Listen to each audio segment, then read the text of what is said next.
All right, well, good morning, Redeemer Bible Church. This is Jason Stinson, worship pastor here at the church. And today we're going to go through two chapters in the Bible, 2nd John and 3rd John. And they're both short little letters that John wrote to friends of his. 2nd John is a letter that he wrote to, it says right here, verse 1, to the elect lady and her children.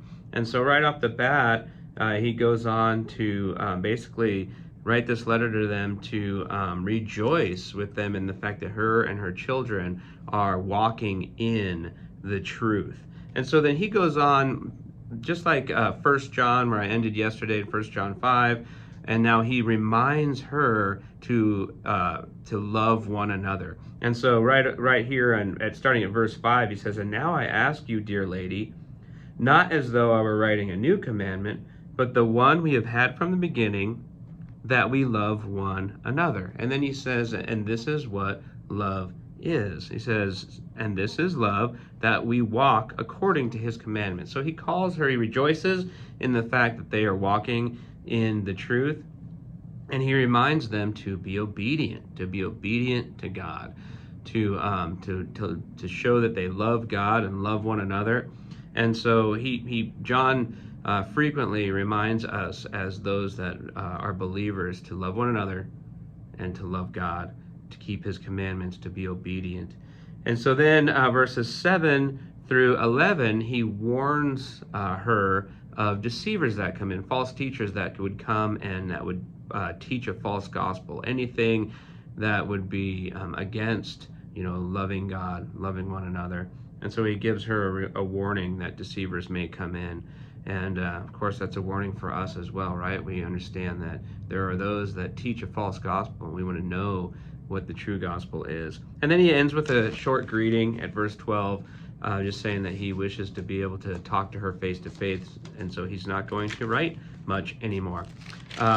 In 3rd John, he's writing a letter to his friend Gaius, and very similar to 2nd John, he basically starts out commending Gaius for his faith, for rejoicing with him as well, that he is walking in the truth. And then verses 5 through 8, he's commending him and kind of rejoicing with him that he is being hospitable. And it's a good thing for us to read as Christians, as ones that love one another.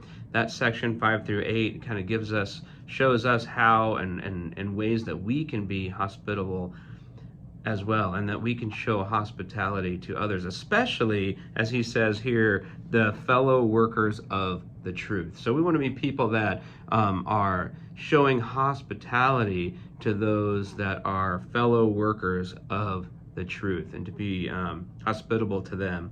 And then verses 9 through basically 11 here, he talks about this guy in this church that he had written a letter, most likely a letter about being hospitable, and this letter was lost or maybe tossed out by whoever this guy is. But Diotrephes, I guess that's how you say that. He talks about this guy there that doesn't acknowledge the authority of John, and so he basically talks to him, says that he's going to come there and talk to him about his failure to acknowledge John's authority. And then he goes on to say, but there's this other guy, Demetrius, that is well received by the people, right? That there's another guy there that has good testimony with fellow believers, and really that's if. And then there's a final greeting, verse 13. And if there's anything kind of really for us to take is of course we want to rejoice in ourselves and others that we know that continue to walk in the truth. We want to be hospitable, especially to those fellow workers in the truth. And then also for us, that it's important for us to understand that we, having good standing with the church, having a good testimony with other Christians, and especially with God, is better than any type of worldly honor. That to have honor within the church and to have other fellow workers of the faith, commend you and give a good testimony about you is important. And so that's 2nd John and 3rd John, and we'll see you tomorrow whenever we tackle the book of Jude. I think we do the whole thing, so we'll see you then.